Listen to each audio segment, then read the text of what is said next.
So you're very welcome to week 4 of this Greater Mandala course. We're just going to ritualistically start the way we have in the last couple of weeks. And I'd ask you, if you haven't already got one, and there's one to hand, you don't have to leave the room. If you have a candle nearby, we're going to have the little dedication ritual that we had last week. And we just dedicate the evening to the Buddha, the Dharma, and the Sangha, and to ourselves. So I'll just give you a moment to get a candle if it's not too far away from your reach, while I do so myself. So while you're getting ready, I'll just say the format for this little dedication ceremony. What we're going to do is I'm going to ring 3 bells, and I'm going to recite a verse. Then I'm going to ring 1 bell. I'm going to get up and I'm going to salute. I have a shrine here beside me or behind me. I'm going to offer up a candle. And then I will recite another verse and I'll ring 3 bells at the end. So 3 bells in the beginning, 3 at the end, and 1 in the middle. I'll let you know when to do what, if that's okay. So I'll just give you another couple of seconds to get yourselves settled. So when you're settled, just kind of close your eyes and just literally let ourselves settle for 10 or 20 seconds just before I start this little ceremony.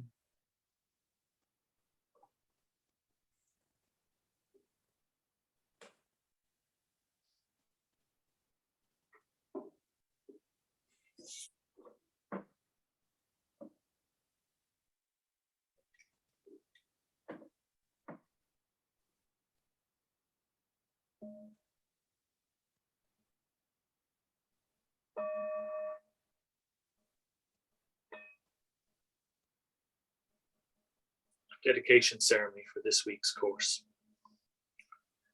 Around this mandala, this sacred spot, may the lotus petals of purity open.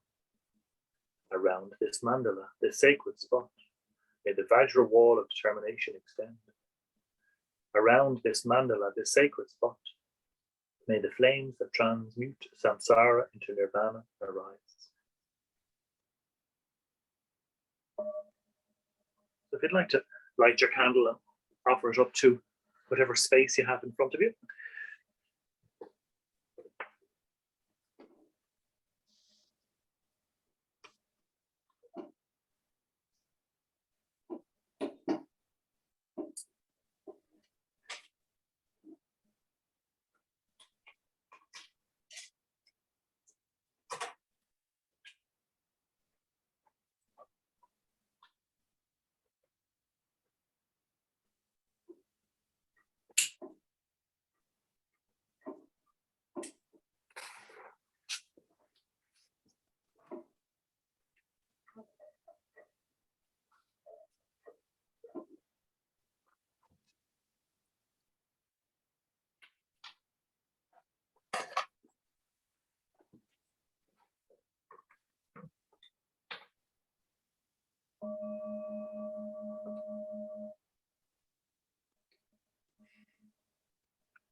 Here seated, here practicing, may our mind become Buddha.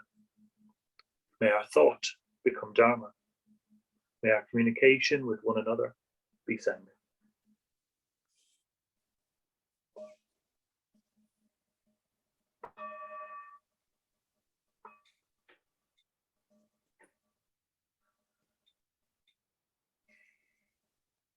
So we're going to go straight into a meditation.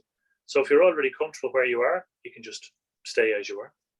And for those of you that have to make some adjustments, we'll start in a moment or two. Just want to make yourself as comfortable as you can.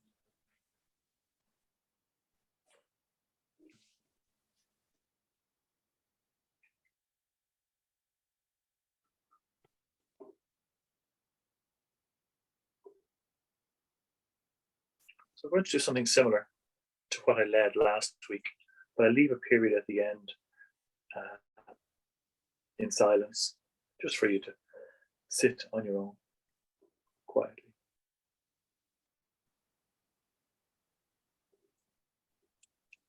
So we'll start by bringing awareness into the body. almost, if you like, inviting the awareness to rest in your body. In the same way as your body is resting on the seat or chair.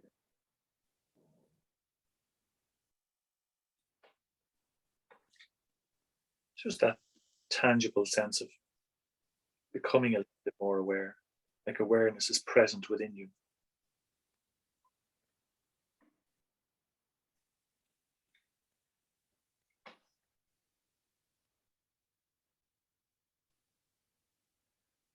And if it helps, you can take a deeper breath or two.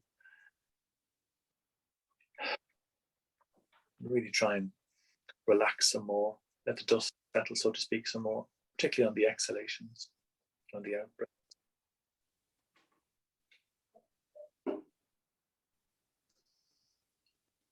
So just starting to become more aware of your body, your breath, and the quality of awareness that you're bringing to this meditation.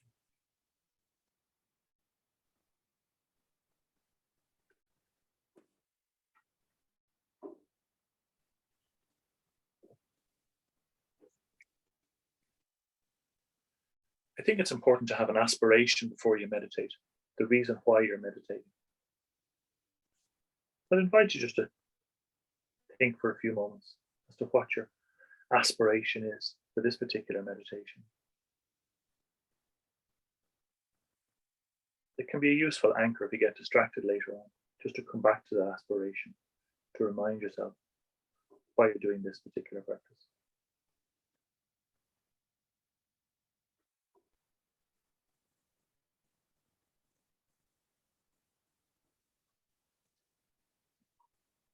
Tuning in now to the breath. The in-breath and the out-breath.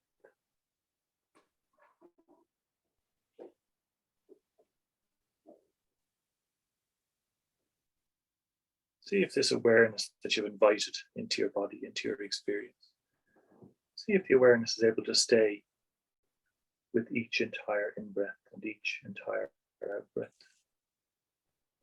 or whether you get distracted halfway through an in or an out-breath.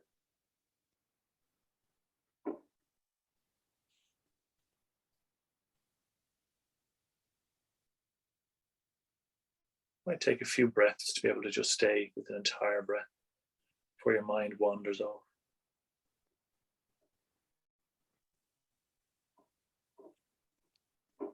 If it does keep wandering off, you might just ask yourself, what is the condition of your mind now? What's going on? Why is your mind wandering off?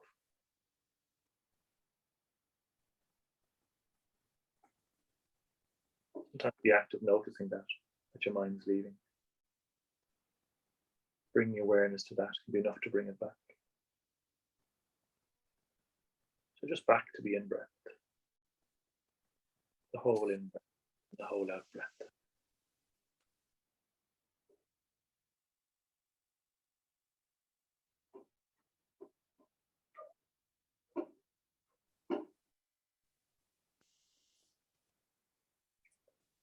And now loosening the grip, so to speak, of that awareness, and just noticing whether you're breathing in or out in any moment.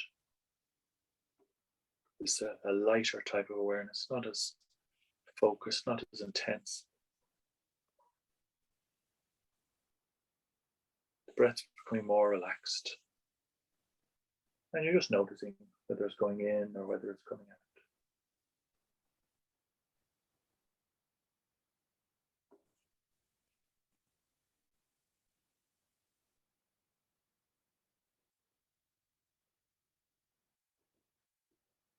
I invite you now to broaden your awareness even more so, to include your whole body, particularly any tension in the body.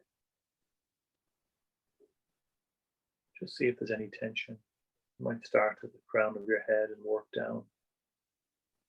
If you notice any tension, just bring awareness there. Your forehead, your eye sockets even.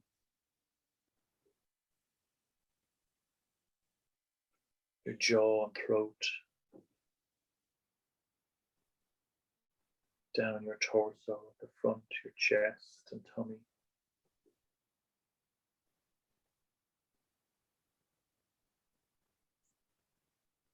Just loosening out any tensions and enjoying the relaxation if there are no tensions. Down to the pelvis area, pelvic floor, thighs and around the back, your hamstrings.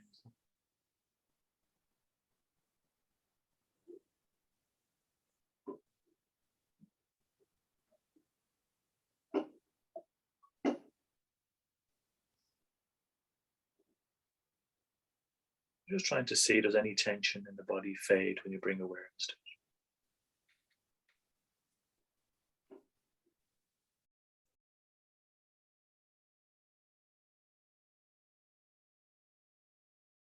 Your breath might be becoming shallower, maybe shorter, softer.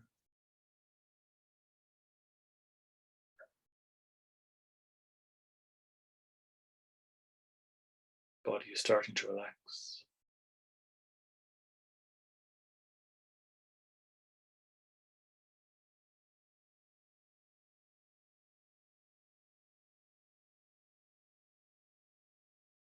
Is there any mental activity going on, any thinking?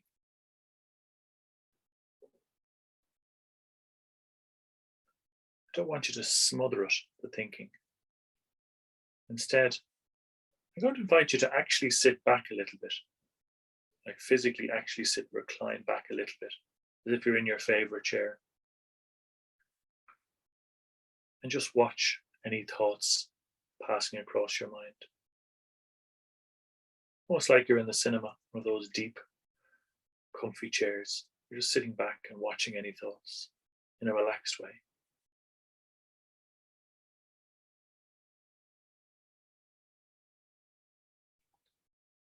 Trying not to necessarily go with the thoughts, just notice them passing across.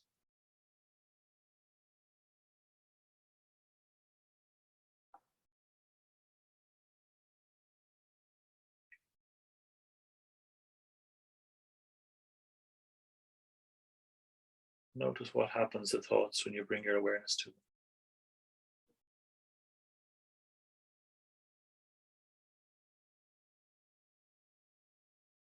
Not trying to chase the thoughts, not trying to get caught up, just notice.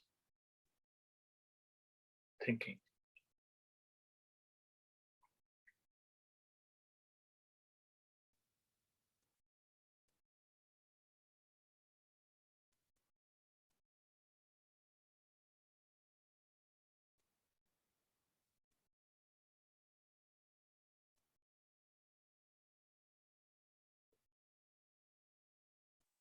If your mind gets distracted, that's all right. Just maybe come back to an awareness of the in-breath and out-breath, just for a moment, to settle you again.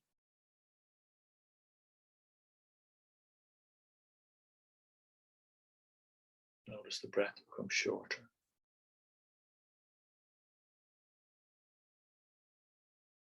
The body might be very comfortable now, stable.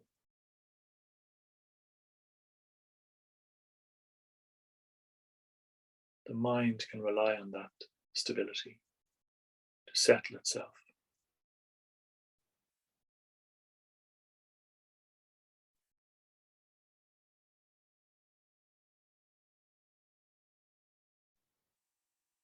And now I'm going to invite you to see if there's an aspect of your awareness, an aspect of your mind that is noticing all of this going on. It's noticing the in and out breaths, the softer breathing.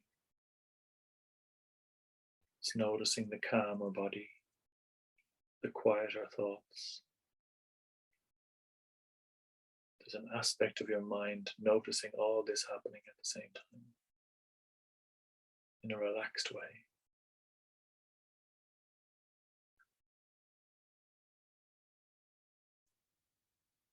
Just resting in this noticing quality for the rest of this practice.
Is your mind still noticing?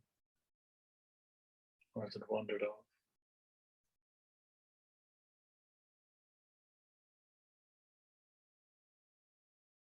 Are you still in touch with the breath? Still in touch with the body?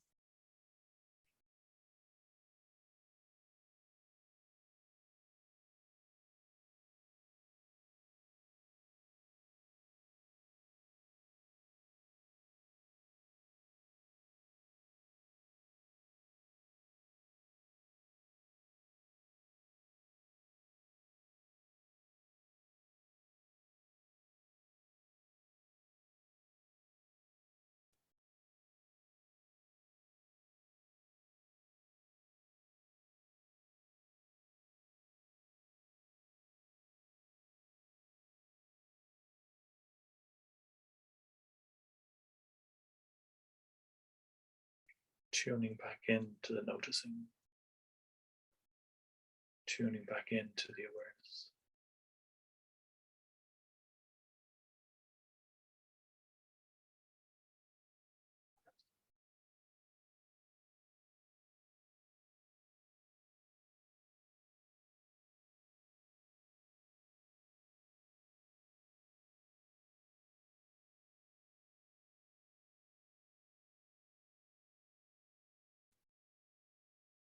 Breathing soft. Body calm. Thoughts quiet. Just noticing.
So we're going to break into breakout groups in a few moments.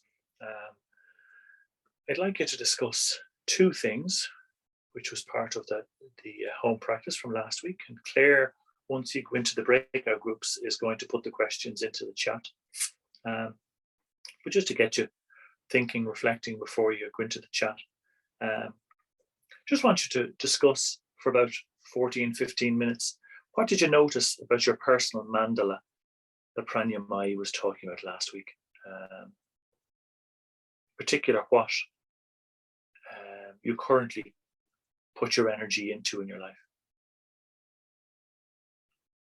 And the second thing is, did you notice yourself making any changes to your mandala or to your lives as a result of thinking about this?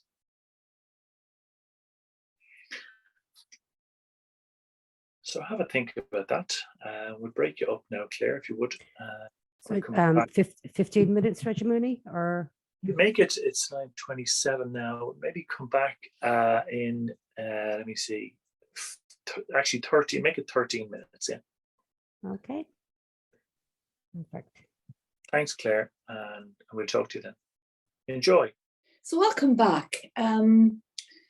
So I was struck by the contributions just before the break of people, how they're working with this course and this material.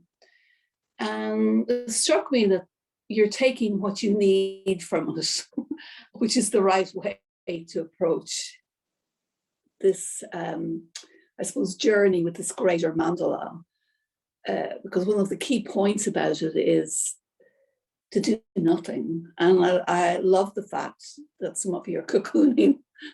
And that's a good way of doing nothing, because it also implies warmth and that you're nurturing and taking what you need.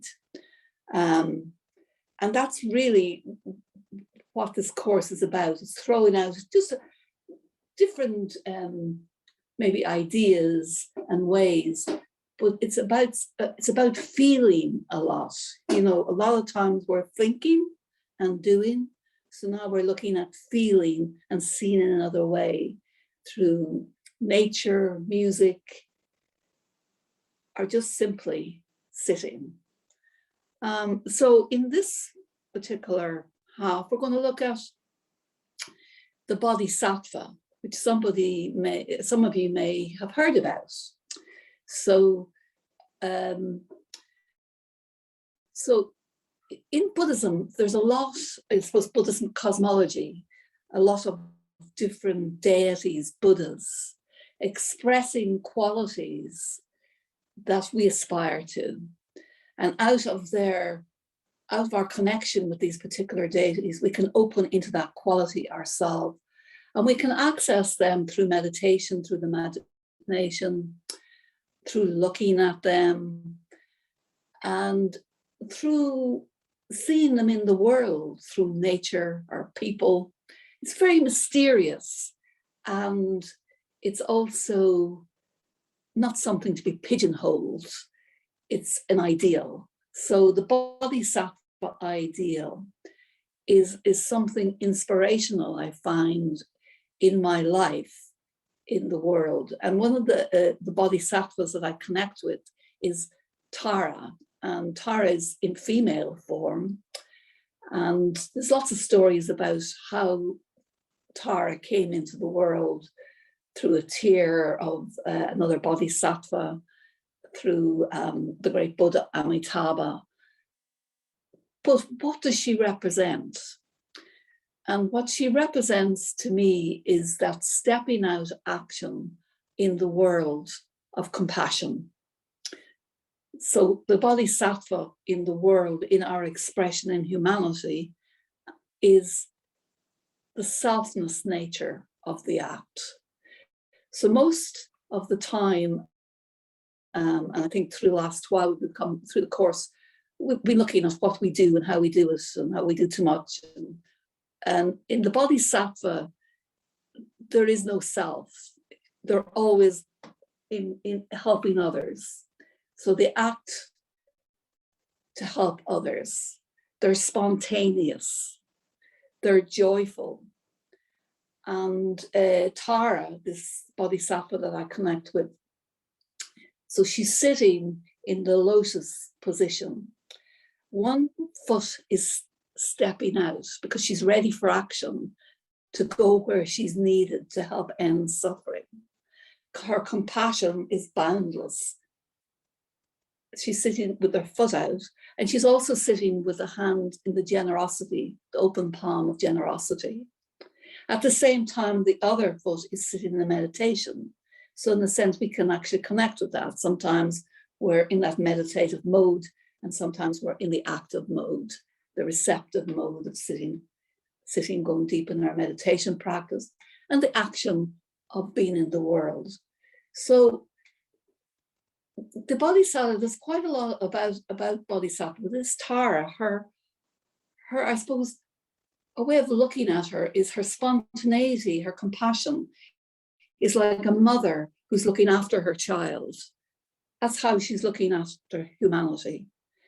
She's moving into the world spontaneously, altruism completely permeating the whole world as she steps out in an action to help and open the heart of all people to end suffering. The Buddha said, what I teach is the end of suffering and the path that leads to the end of the suffering. So Bodhisattva is part of that. It's a way of being. So spontaneity, there's a quality of the Bodhisattva. Seeing clearly, wisdom, seeing clearly, seeing what's there and acting on it, not thinking about it. This will all be associated with Tara, the Bodhisattva that I'm connected with. Yes, simply being. And for the Bodhisattva, it's just not about themselves. They act for the benefit of all beings. So we, in our lives, we have so many things to take care of. And because clearly we also, search and grasp for things that bring us happiness in our world and push away things that aren't going to do that. And our cycle of aversion and craving keeps us in this cycle of suffering. So the Bodhisattva Tara, they acted for the benefit of all beings. So she sees that. So she's constantly jumping in to help us in our needs. But the quality of the Bodhisattva, that spontaneous, that helpfulness, that compassion, is in the world. We only have to reflect on this pandemic and see the absolute love and commitment of healthcare workers, of people in shops, of, I'm sure yourself, helping people in supermarkets, giving them your place in the line, or helping your family and friends. So we all have that experience of the Bodhisattva. We just don't kind of notice about it. This is really, I suppose, really raising the jewel, the selfless sacrifice, this sense of nothing in between me and you, just the act to help you in a spontaneous manner. And this is something for you to reflect on yourself, because I'm sure you've seen lots in different ways with family, with friends, where you just have to step in. You haven't had to think about it. Somebody's in trouble, you just go in there or phone them up. And in those situations, what you can notice after the fact is that there's no what's in it for me. It's just gone. It's just there. Here I am acting, helping the person cross the road, helping the person get what they need without a lot of thought. So there's no duality for the Bodhisattva. There's no self and other. So we relate to the world on me and mine, you and yours. And then through our connections of love and spontaneity and joy and our Buddhist path of meditation, ethics and wisdom, we advance on the path in our mandala, coming to the center. So opening up to this, the Bodhisattva ideal for the benefit of all beings can open our heart and warm our heart very deeply into feeling and connecting with others. And we can practice it in our lives. I think it's really great in Buddhist practices. So there's the Buddha, the ideal, who's at the center maybe of our mandala, of our sacred circle.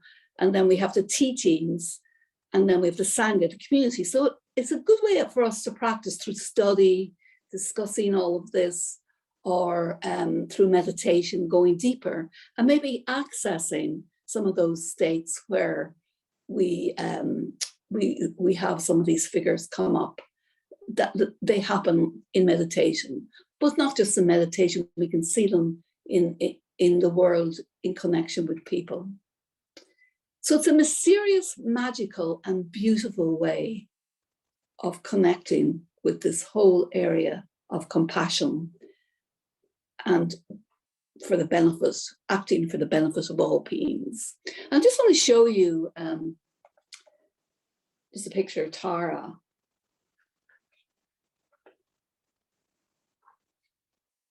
Here, so this will be a picture of green Tara.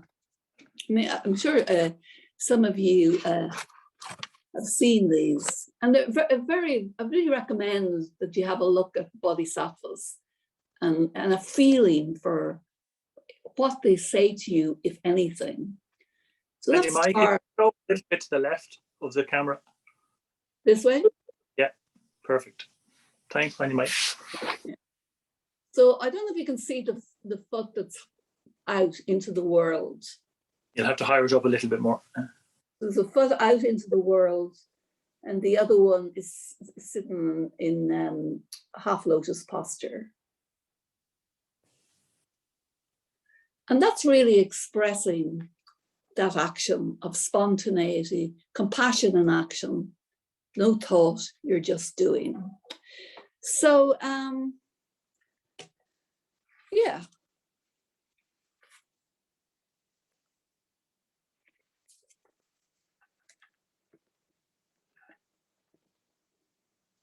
So for us, we've been exploring aesthetic appreciation, beauty in all its different ways. And the Bodhisattva really fits into that. So we can be playful, we can help others in a light-hearted way, we can help ourselves. But what are the qualities that pervade all of that, if we reflect on?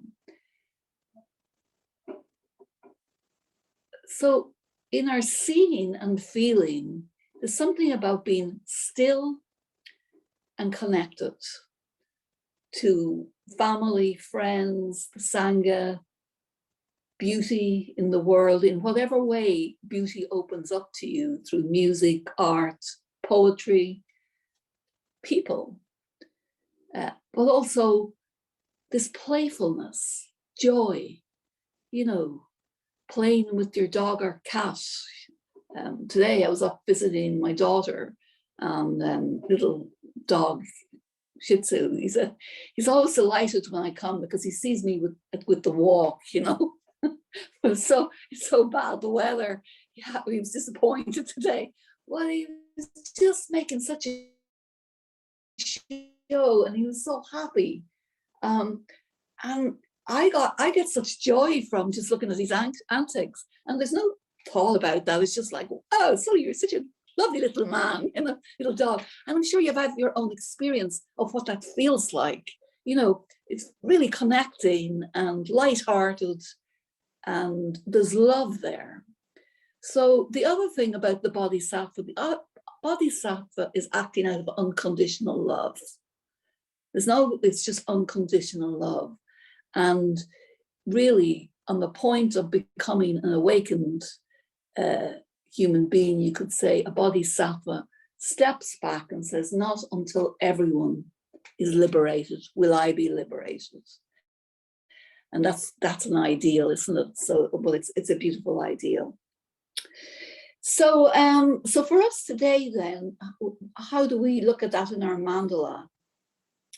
So the Bodhisattva steps out, as I said, but dwells in this kind of stillness, this aesthetic appreciation, not blown by the winds.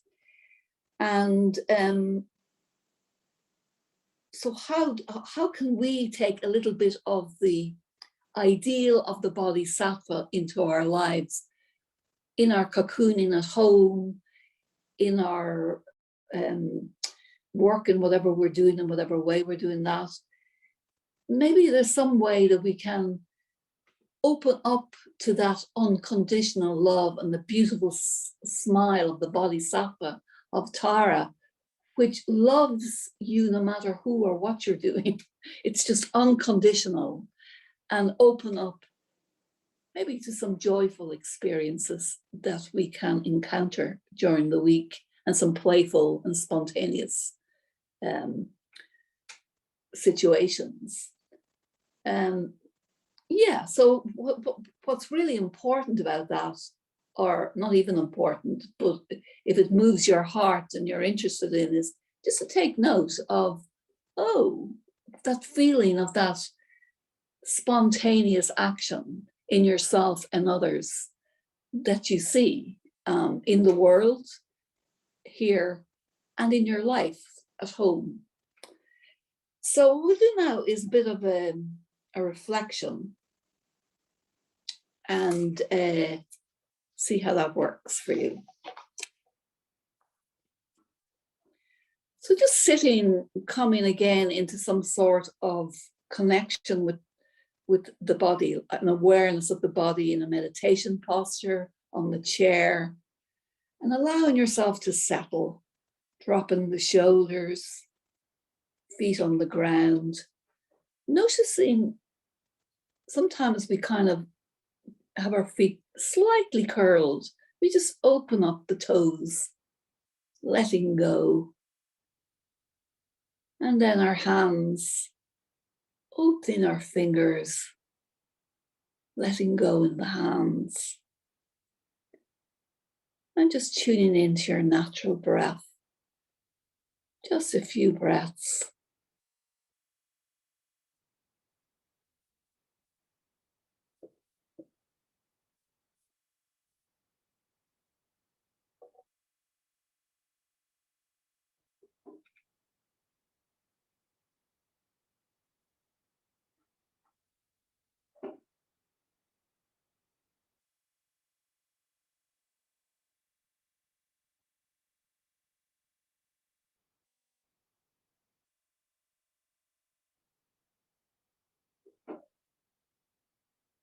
Feeling the breath in your chest,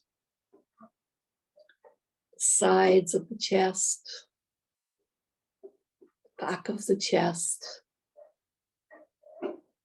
feeling your lungs opening, the diaphragm at the base of the rib cage, expanding as you breathe. And then resting deep in the heart, deep in the center of your chest.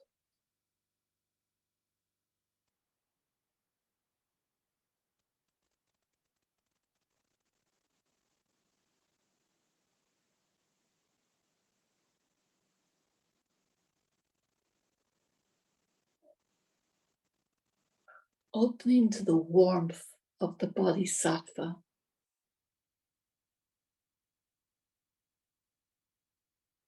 Unconditional love.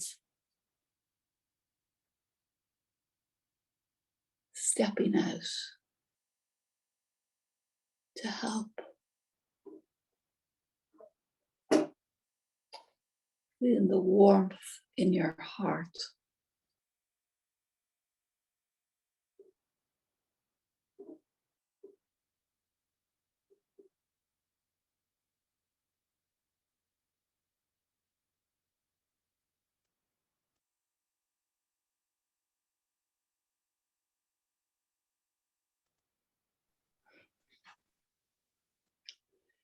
And then bringing something to mind, something you appreciate, enjoy, which is of no worldly value.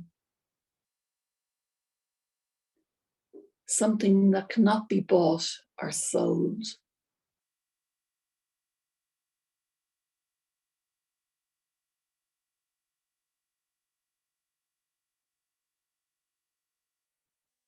Something you appreciate or enjoy and enjoy,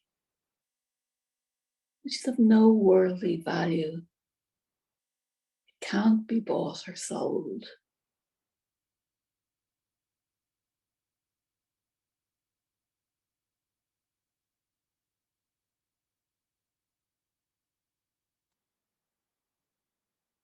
Friendship, daily walk,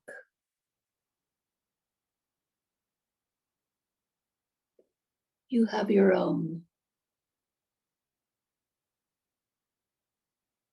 Sitting with this for a few minutes.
So coming back into the room,